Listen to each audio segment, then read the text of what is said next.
Vamos a entrar en el análisis nacional porque las campañas políticas toman fuerza, vemos cada día a los diferentes precandidatos a distintos puestos de elección visitando las casas, realizando diferentes actividades para llegar a esos hogares a solicitar el voto en estas elecciones primarias que, como dijo el ingeniero, están todos los partidos políticos. Pero también interesante fue en esa entrevista realizada por Sabrina Bacal en medio de comunicación de TVN relacionado al embajador de los Estados Unidos, John Felix, que dio declaraciones en cuanto al manejo con el gobierno del expresidente Juan Carlos Varela, cómo se manejaron algunos temas de que aquí lo hemos puesto en perspectiva y en discusión, Sareis. Así es, José Luis. Bueno, 3 puntos importantes a destacar de esta entrevista. Lo primero, la validación de las conversaciones de los Varela Leaks. Varela Leaks que nunca fueron investigados por el Ministerio Público, por la Procuraduría General de la Administración, lo cual simplemente lo dejó pasar, le dio, como se diría, una base por bola.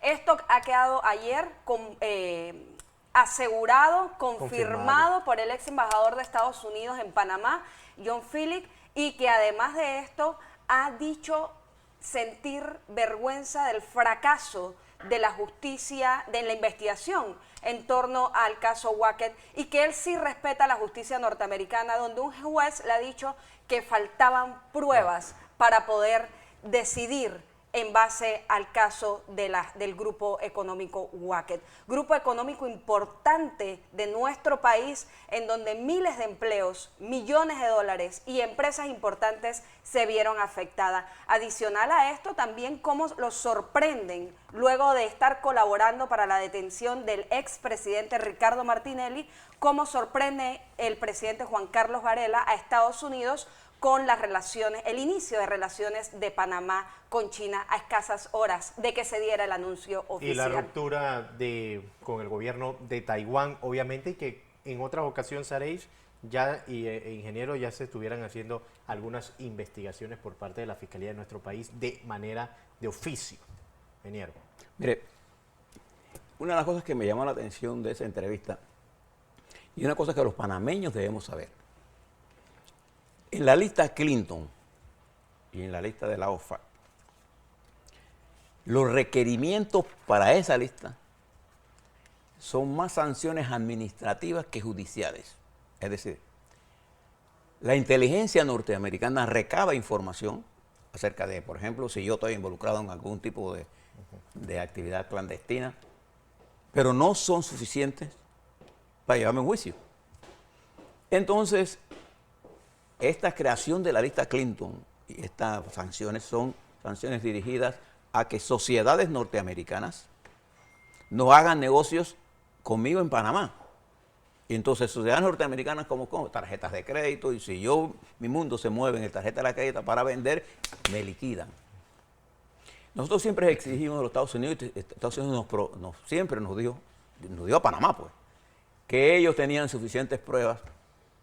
Lo que evidenció la entrevista del señor Félix es que él mismo se siente, él como embajador, no nosotros. Él mismo. Él mismo se siente de que las pruebas para juicio no eran del peso que a él le habían dicho, dice él. Pero que asimismo lo confirma el juez. Claro, pero el problema de esto, y es nuestro punto de vista ahora en este trabajo, es que nosotros tenemos que ser muy cuidadosos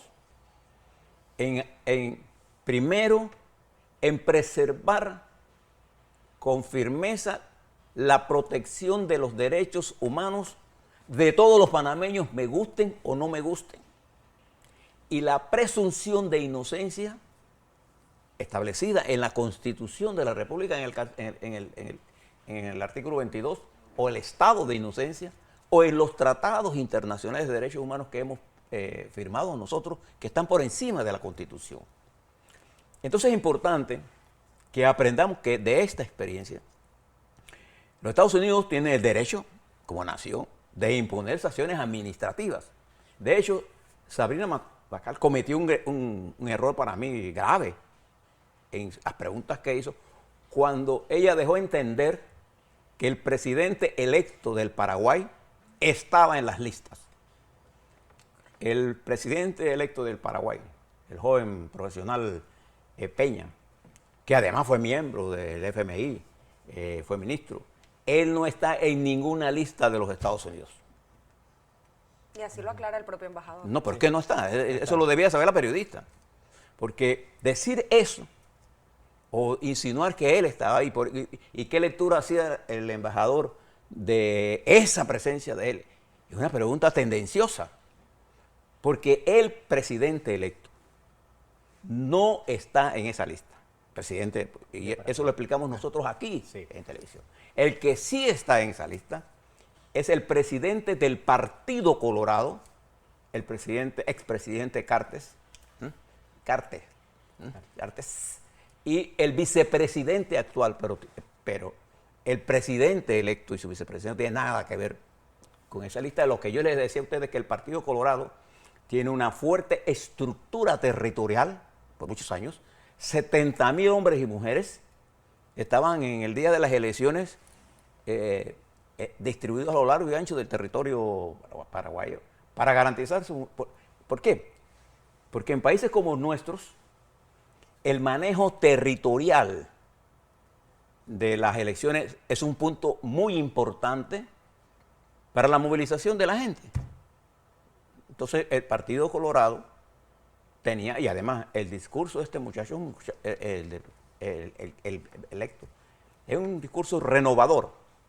Vamos a ver, ahora ellos ganaron las gobernaciones, casi todas, y tienen la mayoría de la asamblea. Pero lo que sí revela la entrevista es una manipulación del proceso de información que usted recibió. Y después nos bombardearon con las redes sociales. Entonces nos metieron en un problema serio y mucha gente de todo esto, sin entrar a la discusión que uno puede obtener incluso de las mismas redes sociales. Las redes sociales llegaron aquí y usted debe saber, las redes sociales, las plataformas de, por ejemplo, de Twitter, de Facebook, TikTok, para mencionar algunas, son plataformas que utilizan la inteligencia artificial para corregir o para darle información que ellos consideran usted como persona. Puedo influir en usted para que usted compre lo que a usted le gusta, le mando lo que a usted le gusta. Pero ahora hay un peligro a más, es que estas plataformas han disminuido su nivel de inspección de lo que se consideran noticias falsas, racistas o de provocación de conflictos. Entonces es por eso que nosotros tenemos que ser más cuidadosos. Este caso demuestra eso. Y fíjense lo que nos exponemos.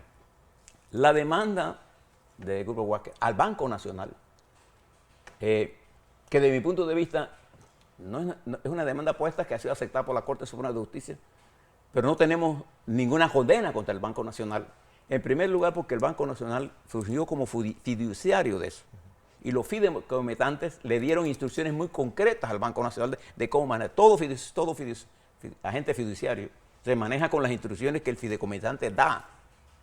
En todo caso, creo que es ante los Estados Unidos, ante la OFAC y ante la lista Clinton, que ahora con estas declaraciones el Grupo Vázquez tiene más capacidad para presentar ante esas autoridades sus casos. Y más documentos. Lo que nosotros debemos extraer de estas experiencias es que no todo lo que suena en el norte es cierto. Esa es la primera lección que debemos tener, y si eso es cierto, tampoco todo lo que suena en nuestros patios es cierto. Tenemos que tener un sentido de crítica. Y hay un punto importante que destacó el ex embajador Feeling en esta entrevista, y fue que ellos trabajarían diplomáticamente con el expresidente Ricardo Martinelli, porque aun cuando él no tenga visa, ellos podrían extender una diplomática si llegase a ganar las elecciones, lo cual le da una validez política a esas declaraciones interesantes para lo que es el acontecer nacional. Ingeniero. Claro. Y además de eso, no solamente eso, es que si a mí no me condenan, hablo en este caso del Grupo Walker, en esos organismos y no me presentan las pruebas, ¿cómo me pueden quitar los bienes? Entonces, aquí lo que está en juego siempre es que yo debo defender los derechos humanos, no importa de quién sea la persona que sea. Pero ese fue el error entonces del gobierno panameño, en ese caso el gobierno Juan Carlos Varela, porque si bien es cierto, Estados Unidos no había condenado a los Wackett, era una investigación internacional que se estaba desarrollando.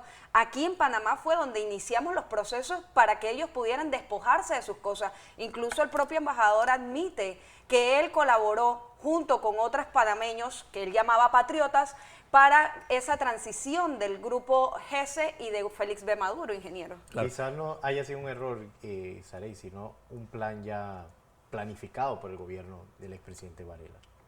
Pero independientemente de eso, los Estados Unidos, que utiliza la sanción como elemento de lucha política, sí, es un derecho que le cabe a ellos. El problema es de nosotros en Panamá, de ser lo suficientemente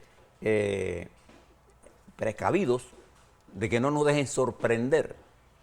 Ahora, esto es una decisión, por ejemplo, la visa en los Estados Unidos es una decisión de los Estados Unidos, igual que nosotros, es una decisión soberana de nosotros y se toma en los criterios de inteligencia que los Estados Unidos tengan de cualquiera sea la persona, tanto de Panamá o del mundo. A mí no me preocupa eso. Lo que me preocupa es creer que la no obtención de una visa me hace a mí culpable de algún crimen.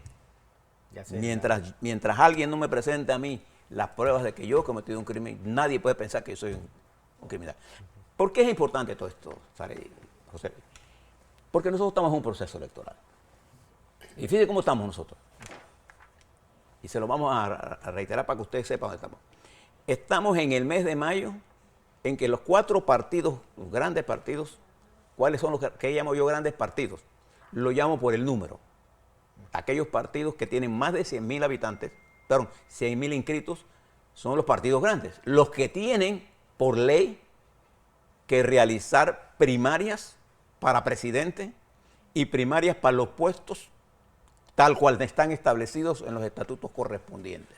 Esos 4 grandes partidos, RM, comenzó primero, Partido Revolucionario Democrático, de segundo, tercero, Cambio Democrático, y cuarto, el panameñismo entra en la próxima semana en procesos de primarias. Mientras los partidos de menos de 100.000 entran en proceso de selección de sus candidatos o candidatas en lo que determine sus estatutos o esperarán a que terminen todas las primarias y las postulaciones independientes el 31 de julio para arrancar el proceso de alianzas. Entonces usted mire la experiencia de lo que está pasando, por ejemplo, con Turquía. En Turquía, ¿qué pasó? La oposición fue capaz de montar una alianza de gran peso, pero Erdogan también fue capaz de montar una alianza de gran peso. No solamente la AKP, que es el partido de Erdogan, sino con otros partidos, logró que la alianza del CHP, que es el partido no islámico, y recuerde que Turquía es un partido islámico, logró alianzas importantes. Es decir, una cosa que usted tiene que observar en este proceso es que una gran parte del posible, fíjese la palabra que uso, camino que cojan los partidos, va a depender mucho de la alianza de los grandes partidos y con quién. Y también vamos a saber quiénes son los candidatos independientes a la presidencia y quiénes son los candidatos independientes a las alcaldías, a los diputados, alcaldías, representantes y concejales en todo el territorio nacional. Es cuando tengamos esa figura, por allá por septiembre, que es que estaría listo, tendremos todo eso. Pero ¿qué está pasando en el medio?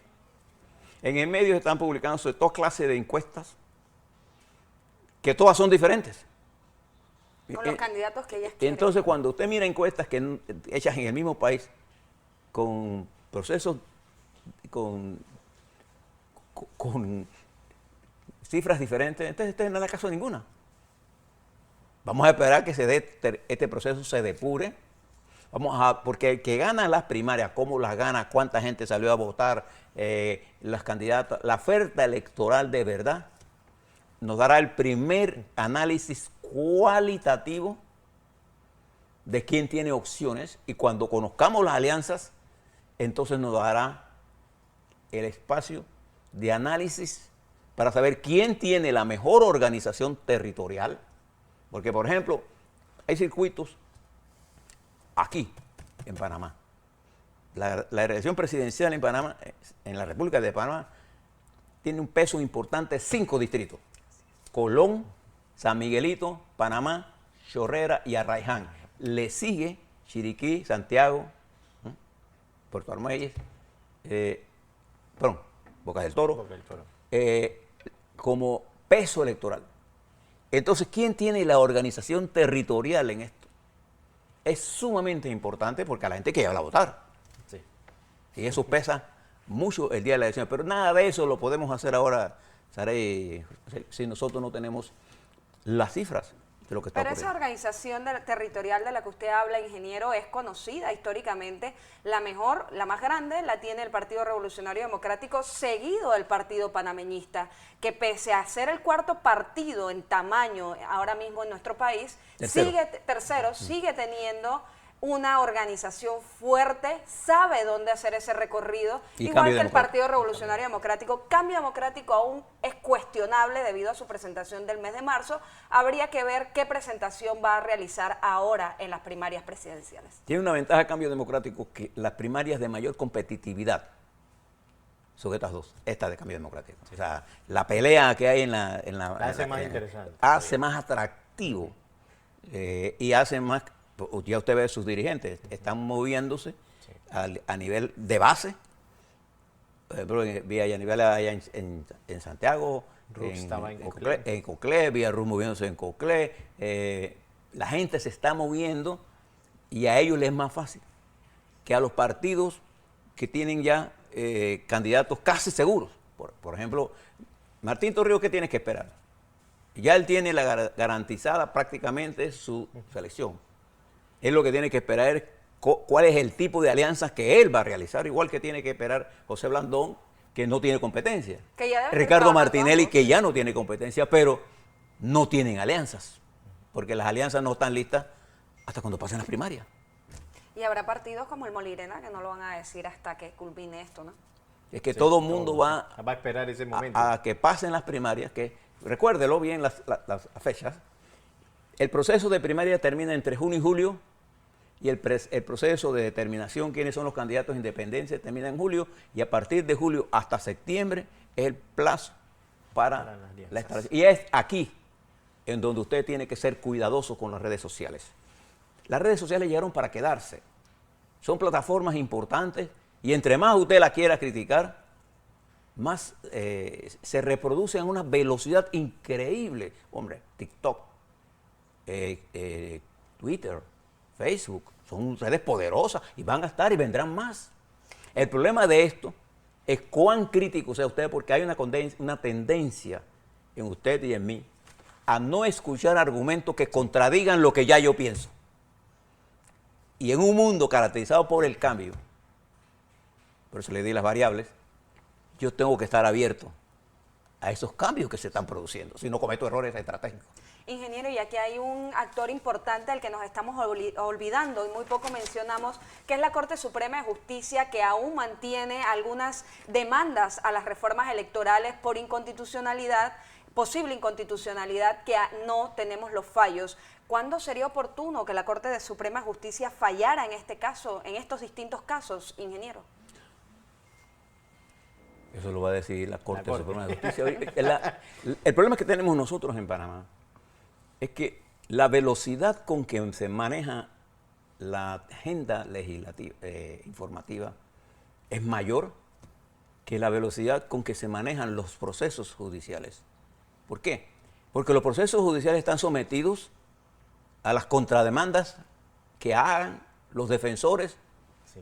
Y eso pasa en Panamá y en los Estados Unidos. En los Estados Unidos hay procesos que demoran 1 año y medio, 2 años. Sin embargo, la noticia sale una semana, la velocidad de las noticias es una y la velocidad de la justicia es otra. Lo que nosotros tenemos que hacer, y uno de los problemas que tiene la justicia panameña, es que la justicia panameña no respeta los derechos humanos de quienes sean sometidos a esos procesos. Y lo que nosotros abogamos aquí desde siempre, incluso con el caso Huarque, con el caso Fonseca, con el caso Martinelli, con el caso de que sea, es que se cumpla lo que establece la ley y que los medios respeten la reserva de los procesos y no los estén definiendo, porque aquí hubo momentos en que los medios tenían mayor acceso a los procesos que los abogados de la defensa.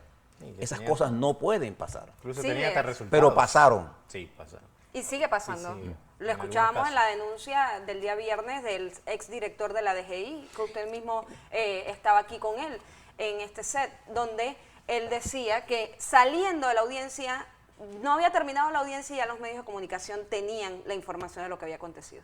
Y Sara, mira, nosotros hemos defendido aquí un caso muy importante. El Tribunal Electoral. Dice en Brasil, una elección estrecha, porque fue una elección de 50-40. Miren Colombia, una elección en que Petro gana en segunda vuelta por 0.4%. Una elección en Perú, donde Castillo gana por 0.3%. El Tribunal Electoral tiene un peso en la credibilidad. ¿Cuál es mi preocupación en este momento? En el caso de cambio democrático, por ejemplo, a lo largo de todo este proceso de cambio que nosotros hemos seguido, el Tribunal Electoral ha tomado decisiones con respecto a cambio democrático de querer juzgar, quitarle la curul y juzgar en doble vez a los miembros de ese partido que son miembros de la Asamblea y que apoyen a un determinado candidato. Después, el proceso que se dio en marzo electoral de este año debió hacerse el año pasado.